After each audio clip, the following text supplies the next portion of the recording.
Setelah maut rasa pahit baginya dan tidak disukainya. Inilah hakikat yang telah Allah firmankan dalam Al-Quran. Qul innal mautal ladzi tafirruna minhu fa innahu mulaqikum thumma turadduna ila alimil ghaibi wasyahadati fa yunabbi'ukum bima kuntum ta'malun. Katakanlah, sesungguhnya kematian yang kamu lari darinya, maka sesungguhnya kematian itu akan menemuimu. Kemudian kamu akan dikembalikan kepada Allah yang maha mengetahui yang gaib dan yang nyata. Lalu dia beritakan kepadamu apa yang telah kamu kerjakan. Quran surah Al-Jumu'ah. Ulama menulis tentang sikap manusia terhadap kematian dan membaginya menjadi 4 golongan. Yang pertama, orang yang selalu sibuk dengan dunia. Ia tidak suka mendengarkan pembicaraan mengenai kematian karena takut kalau kenikmatan dunia akan hilang darinya.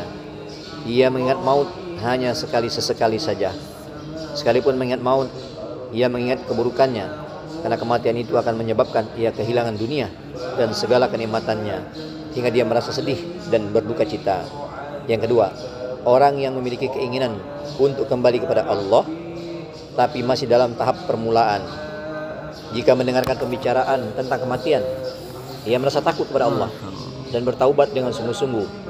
Ia takut dengan kematian bukan karena takut kehilangan dunia dan kenikmatannya, tapi karena merasa bahwa taubatnya belum disempurna, hingga dia belum siap mati dalam keadaan demikian. Karena dia berkeinginan untuk memperbaiki dirinya dan amal-amalnya terlebih dahulu, ia sangat mencemaskan dan mengkhawatirkan dirinya yang belum soleh. Jika orang seperti ini takut mati, maka dia tidak perlu dipermasalahkan, sebab ia tidak menyukai mati karena khawatir belum sempurna taubatnya. Orang seperti ini tidak termasuk ke dalam golongan orang-orang yang tidak menyukai pertemuan dengan Allah SWT. Sebagaimana yang disebutkan oleh Nabi SAW, barang siapa yang tidak suka bertemu dengan Allah, maka Allah SWT juga tidak suka bertemu dengannya. Ia bukannya tidak suka bertemu dengan Allah, tapi takut akan kekurangan dan kelemahan dirinya dan amal-amalnya. Ia dapat diumpamakan seperti orang yang ingin membuat persiapan sebelum menemui kekasihnya, agar kekasihnya merasa senang. Tapi dia harus benar-benar sibuk dalam mempersiapkan pertemuannya dengan Allah Subhanahu wa taala. Jika tidak, maka dia termasuk dalam golongan yang pertama, yaitu orang yang tenggelam dalam keduniaan. Yang ketiga, orang yang mengenal Allah, a'rif. Orang seperti ini taubatnya telah sempurna. Kematian adalah sesuatu yang sangat diinginkan dan dicita-citakan, sebab tidak ada saat yang lebih indah bagi seorang kekasih selain saat-saat berjumpa dengan yang dicintainya. Sedangkan kematian adalah saat pertemuan tersebut. Kekasih yang sejati tidak pernah lupa sedikit pun saat pertemuan dengan kekasihnya. Ia sangat menginginkan agar kematian itu segera datang. Ia tidak sabar dan sangat menunggu-nunggu kedatangan kematiannya, karena dia ingin segera membebaskan diri dari dunia yang penuh dengan kemaksiatan. Sebuah riwayat menyatakan bahwa ketika Uzaifah radhiyallahu anhu hampir wafat, ia berkata, akhirnya kekasihku itu maut yang aku nantikan itu tiba ketika aku berhajat kepadanya. Siapa yang menyesal, maka dia tidak akan berjaya. Ya Allah, Engkaulah yang maha mengetahui bahwa aku selalu lebih menyukai kemiskinan daripada kekayaan. Aku lebih menyukai sakit daripada sehat, dan aku lebih menyukai mati daripada hidup. Karuniakanlah kepadaku kematian dengan segera, agar aku dapat segera menemuimu. Yang keempat, derajat yang tertinggi, yaitu orang yang tidak menginginkan apapun kecuali ridha Allah Subhanahu wa taala.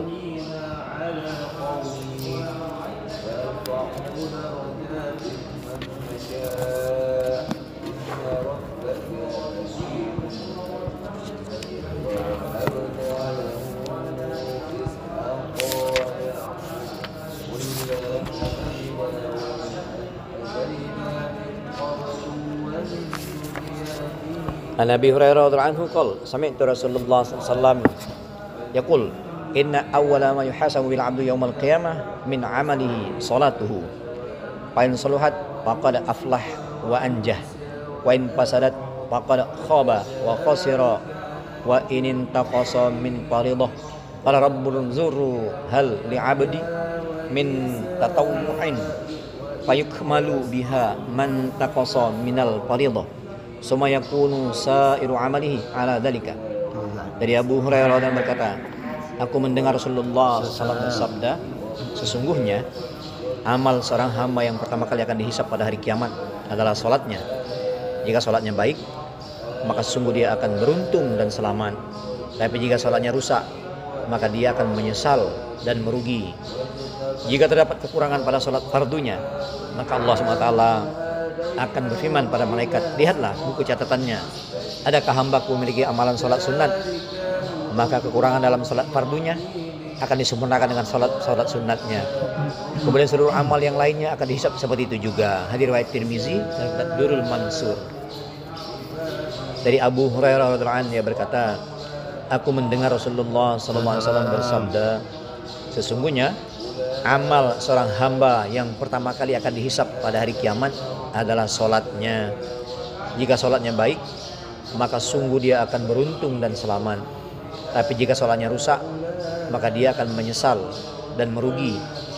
Jika terdapat kekurangan pada sholat fardunya, maka Allah SWT akan berfirman pada para malaikat, lihatlah buku catatannya, adakah hambaku memiliki amalan sholat sunat? Maka kekurangan dalam sholat fardunya akan disempurnakan dengan sholat sunatnya. Kemudian seluruh amalnya yang lain akan dihisap seperti itu juga. Hadis riwayat Tirmizi dan kitab Durul Mansur. Dari hadis ini dapat diketahui bahwa kita hendaknya membekali diri dengan sholat-sholat sunat, sehingga bila dalam sholat fardunya terdapat kekurangan, maka akan disempurnakan oleh sholat-sholat sunatnya. Banyak orang berpendapat bahwa jika sholat fardu dilakukan dengan sempurna, maka hal itu sudah mencukupi. Sedangkan sholat-sholat sunat hanyalah untuk orang-orang besar. Memang benar, jika sholat fardu dikerjakan dengan sempurna, maka itu sudah cukup. Tapi masalahnya, apakah mudah bagi kita melakukan sholat fardu dengan sesempurna mungkin? Dalam segala hal, sulit bagi kita untuk mengerjakannya dengan sempurna. yakni sering terjadi kekurangan di sana sini. Oleh karena itu, salat-salat sunat pun sangat penting untuk dikerjakan. Ada sebuah hadis yang lebih jelas lagi daripada hadis di atas bahwa salat adalah ibadah fardu yang pertama kali diturunkan oleh Allah Subhanahu wa taala. Amal yang pertama kali dihadapkan kepada Allah Subhanahu wa taala, dan amal yang pertama kali akan dihisab pada hari kiamat. Jika dalam salat-salat fardu terdapat kekurangan, maka akan disempurnakan oleh salat-salat sunat. Demikian pula saum. Jika ada kekurangan dalam saum yang wajib, maka akan disempurnakan oleh saum-saum yang sunat. Juga zakat dan amalan lainnya. Jika setelah ditambah dengan amalan sunat, lalu ditimbang pahalanya menjadi berat, maka ia akan masuk surga dengan gembira. Jika tidak, ia akan dilemparkan ke dalam neraka jahanam. Itulah sebabnya, bila ada orang yang baru masuk Islam, maka yang pertama kali diajarkan oleh Nabi SAW kepadanya adalah sholat. Insya Allah ini apa kita baca, kita dengar, kemudian menjadikan iktibar, niat amal yang menyampaikan. Allahumma alhimna marsyida umurina wa hajjina min syururi anfusina. Undangan tuh saya dapat juga, kawan-kawan dapat. Ada pengajian besok. Asar ya, asar di sana. Nanti. Ini Pak Joko, kita nampak deh. Kamis. Hari ini Kamis kan? Kamis kan? 15.30.